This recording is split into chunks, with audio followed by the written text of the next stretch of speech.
entrepreneurs. Get ready to stop dreaming and start doing. Here, ideas become action. We prioritize purpose and profit. You ready? Let's go. Okay, at the time I'm recording this, there is an interview with a NBA player that's gone pretty viral, that's been shared, and it's really, really hitting home. So I want to take a minute and unpack this conversation. So, fellow Greek basketball player, his name is Giannis Antetokounmpo, did my best on the last name. He was asked after his team lost and didn't make it into the playoffs. He was asked by a reporter, basically, hang on, I'm going to get the question right. Do you view this season as a failure? And what he proceeds to say in response to that question is really a masterclass in dealing with failure, dealing with losses, dealing with people who say no. And I want to take this moment to talk about this idea of being the underdog and actually not being the best in what you do, even if it's like in your field or just something you're specifically working on, and the magic of actually being an underdog. Because my son's baseball team this past year has full underdog status. They have won one game and they have lost all of the rest. I haven't even totaled how many games they have had that they've lost, but I can tell you they've lost it all. Lost them all. More than 10, easily more than 10 games. And it's been really, really interesting to watch these kids lose. And for context, the past two teams he's been on have been pretty winning teams. Like, they've been pretty awesome. They've won a lot of games. They've had some really great hitter. Like, it's just been, I'm smiling thinking about it. Like, it's just had those high moments, right? And this past year has just been like, some days they just get totally obliterated, and some days they're really close to winning and they just lose. Okay. So let's talk about what it's like to be an underdog. The first thing I want to offer is that I've really noticed with these kids, because they are kids, they don't actually handle the losses hard. They have not yet learned, they have not yet been socialized to handle the losses like we adults do. He doesn't come peeling home and tell me all about how bad the game was. Sometimes he'll tell me about like what the snack was. And this is from a child who does like baseball, by the way. He's very into it. And he's not carrying the losses as a heavy thing because he's, I think, coming at it from the entire experience of it versus like, oh, that last thing that happened at the last point of the game, which was that we lost. And what I've noticed is us parents, myself included, we're taking those losses kind of hard, you guys.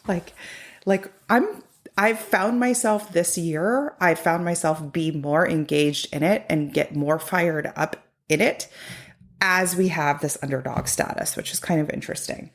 And I've really found that the kids are the ones who just get back out there and they're having fun. Like, they're having fun. They just keep going and they just they take a moment. There have been a few times where he's like, we lost and he doesn't feel good, but it's not a day ruiner. It's not a week ruiner. And the other piece is they're not giving up on the season, even though they're the total underdogs. As I'm recording this, it's their last game of the season tonight. And that's it. That's the end of the season. And they will have been, I believe, technically the worst in the league for their group, for their age group this season. And I bet if you asked most of them, that wouldn't be how they branded the experience of being on this team together.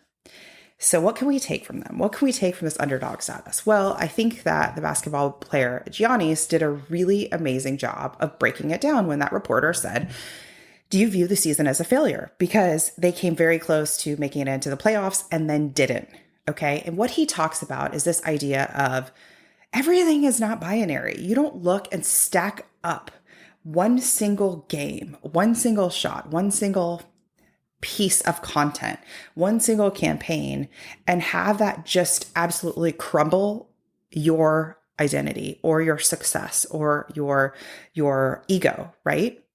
You see, and he sees that everything compounds. Everything is a piece of learning and honing his craft and getting better. And it's not with one game not going the way he wanted would he write off the entire season. He goes on to talk about Michael Jordan, and Michael Jordan is like the guy, right? And he talks about, do we view the seasons where Michael Jordan didn't win, as a complete failure? We're like, no, Michael Jordan is the guy. He's the one.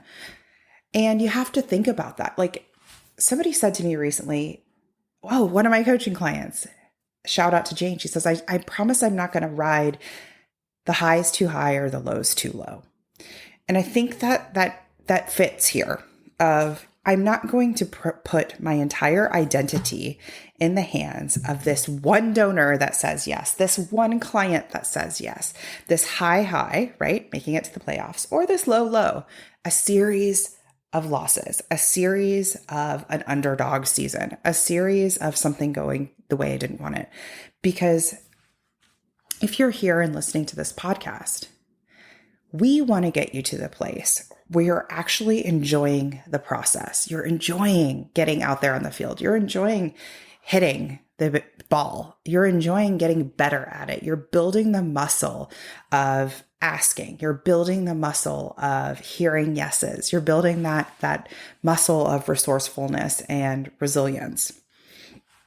And I want to give you another practical example. So we are a couple weeks into Outreach Genius right now, and I got an email from my client last night, and she took one donor in just the course of 2 weeks with this class, taking the action, being willing to feel uncomfortable, being willing to get in the arena and just go and be kind to herself in the process. She had one donor that historically had only given no higher than $7,000.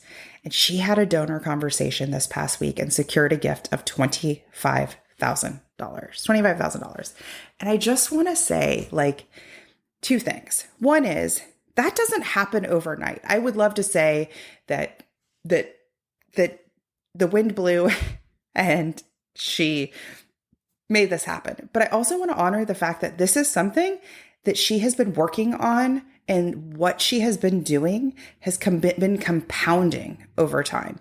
She has attended so many of my programs and workshops. She has been putting these ideas into action. She's been building the muscle of courage, the muscle of resilience, the muscle of discomfort over the course of the last several months. And now it has paid off in such a beautiful way. And what I told her was that now she's proven it to herself. Like, hey, I'm somebody that wins this. I'm somebody that goes out and gets $25,000 major gifts. I'm somebody who does that. She's proven that to herself. So instead of dreaming about it, she now has like evidence, and she's proved that it can be true. And I find when you keep going and you hit that initial benchmark, that initial yes, that initial thing you're after, it really does. It's like, put that in your library of wins, put that in your library of successes, so that when you have one that doesn't go the way that you want it to, you can lean on that and you can remember that it is not binary. It is not black and white. That part of what you are doing, part of building a successful brand or organization is the resilience, the willingness to get out there, to get back in the arena, to keep going, to hear the yeses, to hear the nos, and to keep having the courage to keep asking. And so she was a really, really great example of that piece. And so is this basketball player. And so is my son. There's people all around us who are unwilling to do the things that the three of them have done because they're unwilling to feel the rejection or the self-doubt or just the like negative discomfort that comes on the other side of things not going your way, right? But you can like sit in the stands. You can watch a basketball player play. I can watch my son play baseball, right? But what fun is that? It is fun to watch him play baseball. But I also want to get into the game. I want to get in the game where I'm having wins, I'm having losses, I'm learning and building the skill of resilience, resourcefulness. I'm learning more about myself and pushing my edges to grow, just like my student who did that, who accomplished that just this week. The other piece that I love about it is this was a phone call, I think. This was a phone call. And it's like kind of amazing that you're like one phone call away from that level of gift, from that level of client or customer. It could be one phone call, one meeting, one thing that turns your organization or business around. And that's kind of amazing, isn't it? To think that it's doesn't have to be complicated. It doesn't have to take a lot of time. It doesn't have to take a lot of time, but it does mean that you have to be willing to feel both. It's okay to feel nervous. It's okay to feel anxious. And it's okay to talk to yourself kindly, just like Giannis did on the other side of this loss. So go watch that video. I'm sure it's on YouTube. You might have already seen it. Go listen to what he has to say. I love the way he schools this reporter. It's so good. And there's just so much richness and life lesson there. And we'll see. We'll see what happens with this game tonight. But either way, we're going to be celebrating. We're going to be celebrating the process, not the product. If you have questions, if you want help with this, hit the link in the show notes, schedule a discovery call with me, and we'll talk all about it. I'll see you next time. You know how they say you should enjoy the journey, not just the destination? Have you ever wondered, how do I crack the code to do that? I can help you do that. I can help you not only achieve your biggest, most daring goals, but the journey to get there. No more overwhelm, no more self-doubt. I want to invite you to book a call with me. Go to splendidatl.com/book. Think you've reached out to everyone in your network? Are you out of ideas to get noticed and get funded? I hear you. That's why I'm giving you a chance to steal my prospect list. Yes, you can generate leads for your nonprofit or impact-driven business. Grab my mini training and list delivered to your inbox instantly. Go to splendidcourses.com/prospect.